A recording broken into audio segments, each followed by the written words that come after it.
one of the best things that has happened in the past 5 to 8 years or so in gaming is seeing retro or classic games that we never saw the light of day here in the West get worldwide releases on current platforms so that everyone can enjoy these wonderful games. One game series that has benefited from this happening in the past few years is the Cotton series, which beyond the very first game has only had releases for the series in Japan in the past. In the last 4 to 5 years, nearly every game in the series has been re-released in some form on current platforms.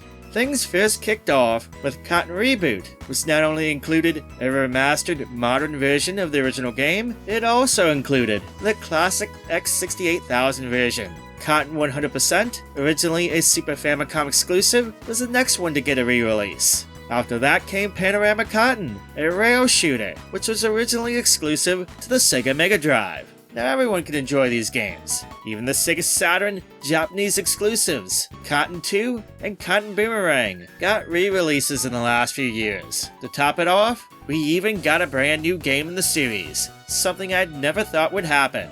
So that brings us to today's video, which is the final leg of our journey. Yes, series fans, if you've been taking note, there's just one more game left in the series that has yet to be re-released worldwide. But this week, we finally get our wish. Rainbow Cotton, which was originally a Japanese Dreamcast exclusive, finally gets a worldwide release.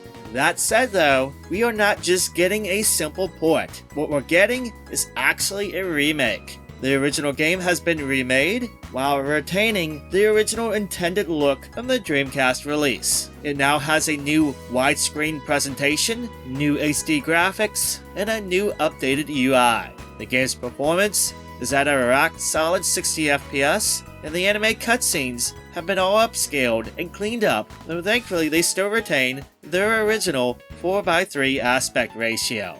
In addition, there's some new additional features, including a new 2-player option, where one player controls Cotton and another plays as her fairy companion Silk in a retro mode, which allows the game to be played in a 4:3 mode with a visual presentation that makes the game look like it's being played on a CRT TV. While you cannot adjust the look in retro mode, I will say it looks better than most games that try to achieve this look, especially when it comes to the way the scan lines look.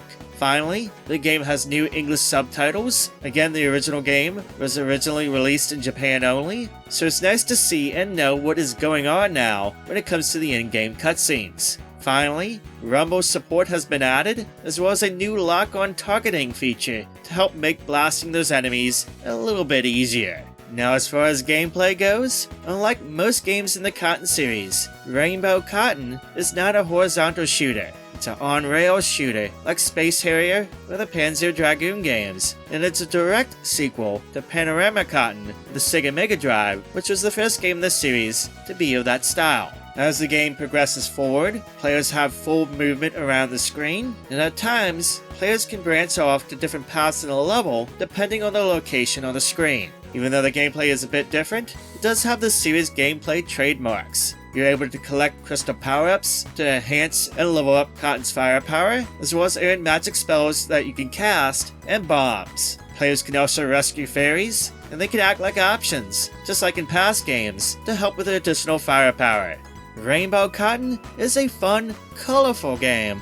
It's got a beautiful 3D cartoon look with a nice, happy soundtrack. It can be a joy to fly through the levels and to experience a Cotton game from a different perspective. Even though it is a rail shooter, it has all the elements of what makes a Cotton game a Cotton game. At their very best, Cotton games are a blast to play, and when things are going good, Rainbow Cotton is right there with them. Now, as fun as the game can be, it is a game that isn't without its faults. Clocking in at 5 levels might make the game seem short on paper, but to be honest, the stages are really long to get through. Almost too long. A stage can last from anywhere from 8 to 10 minutes or more at a time, and that's not including cutscenes, which for anyone who has played shoot-'em-ups before knows that that is incredibly long for a typical stage in this type of game. Each stage can have mid-boss battles and are usually capped off with a final boss. If you die at any point before reaching the final boss, well, it could be another 8-minute or more journey back, because you have to start the stage all over. That can be a bit tedious. Thankfully, at least if you die during the final boss of each stage, you can at least restart from that point. Additionally, just like panorama cotton, things can be hard to see at times, due to how much real estate cotton takes up on the screen. You're going to be hit with enemies and bullets that appear directly in front of cotton that you just cannot see, and that happens because she just simply blocks too much of the view. This becomes especially painful during points of the game where you have to dodge things very quickly, such as in a small corridor, and between how much she obstructs the view and the objects coming at you, it can quickly lead to a mess as you collide with everything. Oh, and Cotton doesn't have invincibility frames when she gets hit, so a quick ping pong session can take you from full health to death in a span of a few seconds. The best solution that I've found is A, trying to avoid scenarios like the one I just described by taking different paths in a level if I can, and B, always be moving if you can, so you can try to see everything flying at you. The game can be a bit more enjoyable as long as you keep those tips in mind, but I would imagine players going through the game the first few times are going to have some frustrations. That said, as long as you're not ping-ponged with successive hits, taking a hit isn't too bad in the game, and health refills do come along plenty enough, thankfully. Some frustrations aside, I have grown to like the game. It is enjoyable after you get some practice in and play through the game a few times, and I do recommend it, especially if you're a retro or classic game enthusiast. For one, at $19.99, which is the MSRP for this game, it's a cheap and affordable way to experience a relatively rare game in the Dreamcast library. Most physical Dreamcast copies cost around $400 or more. Even though the game is a remake, it largely keeps the original look and feel intact for better or worse, which I can appreciate, but it does add some modern features and improvements to make the game more enjoyable to a modern audience, such as a new HD look, multiple difficulty settings, lock-on targeting, and even an option to turn off the fairy talk.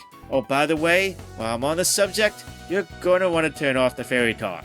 Seriously, they talk non-stop, and they never, ever shut up. That all said, if you're aiming to play Rainbow Cotton, this is an excellent and affordable way to do so. Anyway, that's my review for Rainbow Cotton. I'm glad the game can finally be experienced and enjoyed by everyone, and that every game in the series, in some shape or form, is now available on modern platforms. It warms my heart, especially since I'm such a big fan of the series. For today's video, I played it on the Switch, and that's the version I reviewed, but Rainbow Cotton will also be available for PlayStation and Xbox platforms, as well as Steam, and it largely should be the same as the Switch version. It should retail for $19.99 MSRP, and it should be out on May 9th. With that said, do you plan on picking this game up when it comes out on the 9th? Let me know in the comments. Also, if you have any questions, feel free to ask them down below. I'll answer the best I can.